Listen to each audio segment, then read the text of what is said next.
Hello class, this is another video on the nature of stationary points.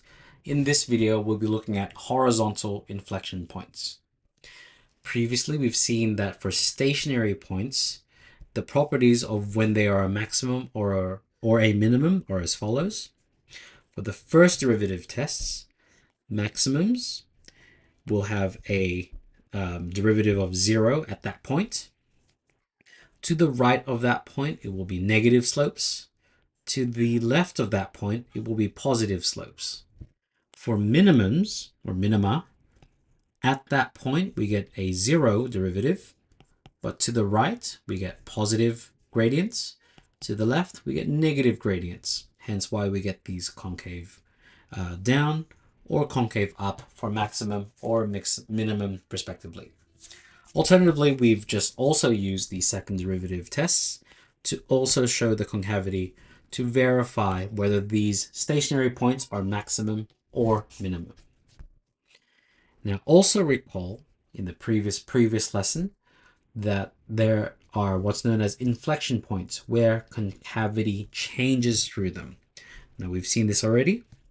So this point here, it's concave down to the left of this point and concave up to the right of this point, or the other way around. Concave up into concave down. So these are inflection points. Now, there are properties of graphs that have properties of both. These are known as horizontal points of inflection. Now, once we've completed our two examples, we'll come back and finish off this table to really see what these would look like. All right, so let's get into our first example. Now let's find the coordinates of all stationary and inflection points, stating their nature. Now remember, we're just looking for the coordinates of these.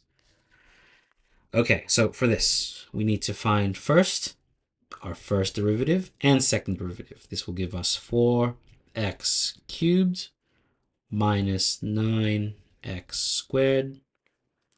And for the second derivative, this will give us 12x squared minus 18x.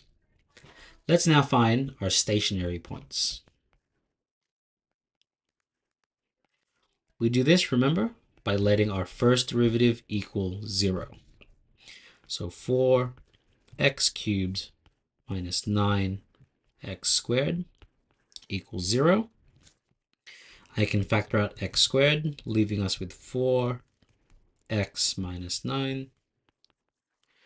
Solving this, we will get x squared equals 0, x equals 0, 4x minus 9 equals 0.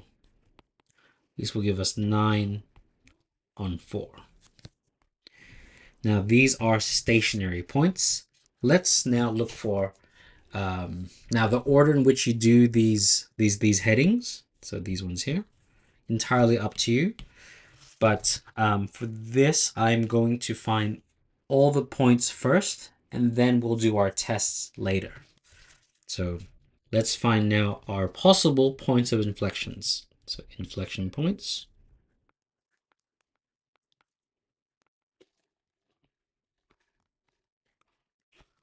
Remember, for inflection points, we let y double prime equal 0. So our second derivative, we go 12x squared minus 18x equals 0. Solving this, we factor out 6x, which will give me 2x minus 3 equals 0.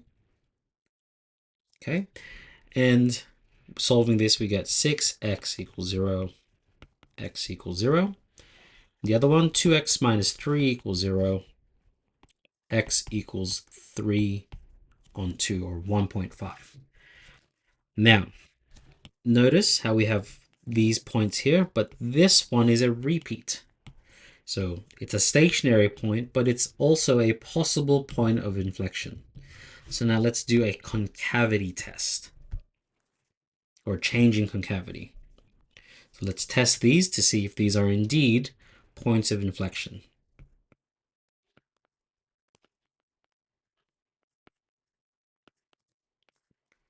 So we're using our second derivative, x, y double prime. And the points that we're going to test, let's make some more space here. The points that we will be testing are 0, a number in between, and 3 on 2, and a number above.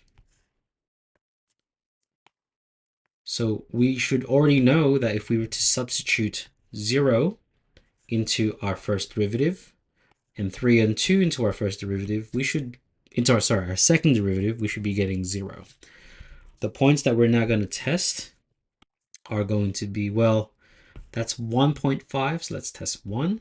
Let's test -1, and 1.5, let's test 2. So points above and below. So let's test -1 into our second derivative. -1 to the squared minus 18 times -1, we get 30. So that is positive, so that is concave up. Let's now test +1. +1, we get -6, which is concave down. As you can see, so 0 is already showing that it's changing concavity from concave up to concave down. And lastly, let's check 2. 2, we get 12, which is positive, which is concave up. And as you can see, there's a change in concavity through these points. So change in concavity through these points, through x equals 0 and x equals 3 on 2. So we can conclude that these are points of inflection. Points of inflection.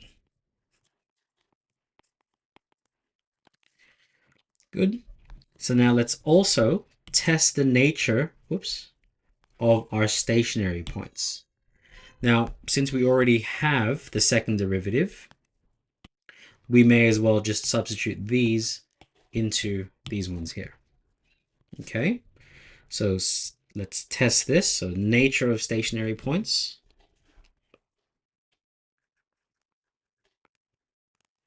Nature of stationary points. So we're going to substitute 0 into our second derivative, which is interesting because if you're observant, if we substitute 0 into our second derivative, we will already know that we're going to get 0. So this is a horizontal point of inflection.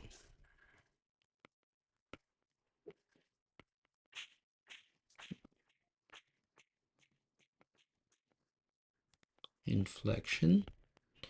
And let's test the other points of 9 on 4. Y double prime of 9 on 4. So that's our second derivative already. So 9 on 4, 9 on 4, 9 on 4, 81 on 4, or 20.25. 80 on 4. So you can go, that's concave up. Therefore, this is going to be a minimum turning point.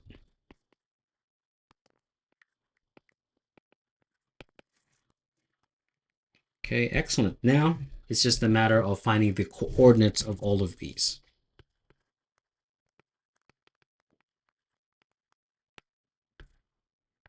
So the coordinates of our points, we go y of 0. Well, that's going to be nice and easy. That's 0. Y of 9 on 4.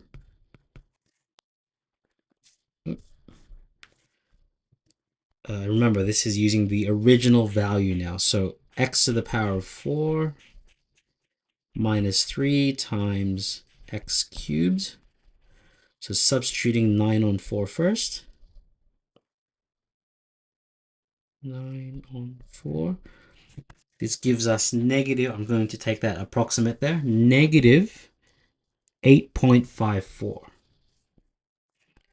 That's approximately negative 8.54. And we also now need to do 3 on 2.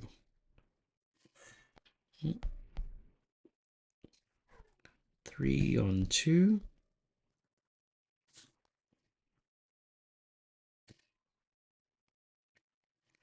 Three on 2, negative 5.06.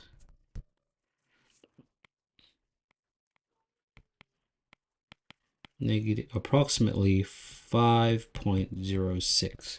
So summarizing all of this, we have 0, 0 is a horizontal point of inflection.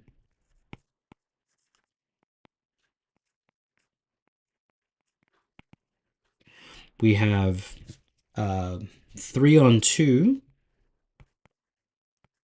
and negative 5.06 is a point of inflection.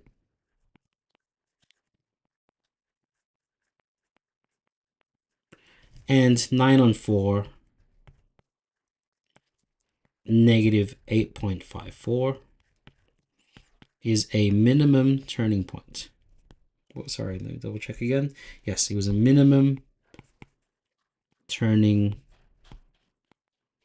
point. And that is the that's the coordinates of stationary and inflection points along with their natures. So hope that's giving you an insight into combining all of these together, and I'll see you in the next video where we tackle another example.